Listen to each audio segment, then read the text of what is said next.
An author returns to his childhood home in Jerusalem's Lot, hoping to find inspiration for his next book. However, he soon realizes that the town is being taken over by bloodthirsty vampires. The movie takes us to Salem's Lot, a small town in 1975. The cinematography is beautiful, using warm colors, but the town feels oddly empty. Ben Mears, an author with a troubled past, comes back to do research for his next book. His parents died in a car accident over 20 years ago, and the town's new residents, Mr. Straker, who buys the creepy Marston house which is upon the hill. Soon, kids start disappearing, and a strange disease begins to spread. People are dying from this certain disease which stops the human body from making more red blood cells. Ben meets Susan early on, and their relationship develops quickly. They fall in love after spending time together, but their romance feels a bit rushed and doesn't leave a strong emotional impact. The film introduces other likable characters, such as the priest, the doctor, and the schoolteacher, who play key roles in the story. Ben teams up with them to uncover the growing horror. Salem's Lot sticks to the classic vampire rules. Vampires fear sunlight, crosses, and can be killed by a stake through the heart. The camera angles make the vampires look scary, with glowing eyes and sharp fangs, building a creepy atmosphere. The movie uses slow, unsettling music, clever use of darkness, foggy night scenes where you can barely see what's ahead, and well-timed jump scares to create tension.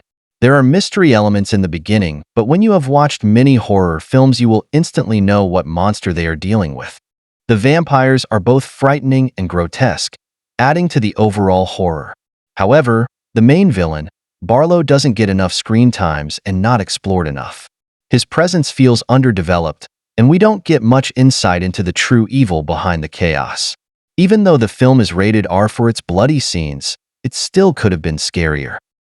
The film does a great job of capturing the 1970s. From the clothes and cars to the lack of modern technology, the movie transports you to that era, which enhances the feeling of isolation as the town falls under the vampire's curse. Mark, a brave young boy who loves comic books and horror stories, steals the spotlight. His knowledge of vampires and his courage make him one of the best characters in the film. Although the movie is scary and has its moments, I feel like this could have been scarier. It lacks the deep sense of dread you might expect from a Stephen King adaptation. Maybe because they didn't explore more about the monster and his servant origins. Some characters lost depth, making the overall story feel less impactful. The film might have been better as a miniseries with more time for character development and a slower build-up. So when the time comes, it doesn't hit as hard as it should. Despite its flaws, Salem's Lot offers a scary vampire story within its nearly 2-hour runtime. It creates a chilling atmosphere and has good performances, even though the characters could have been explored more. While it could have been scarier and more suspenseful, it's still one of the better modern vampire films.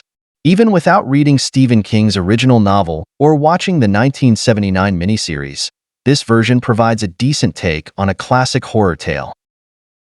I rate 7 out of 10.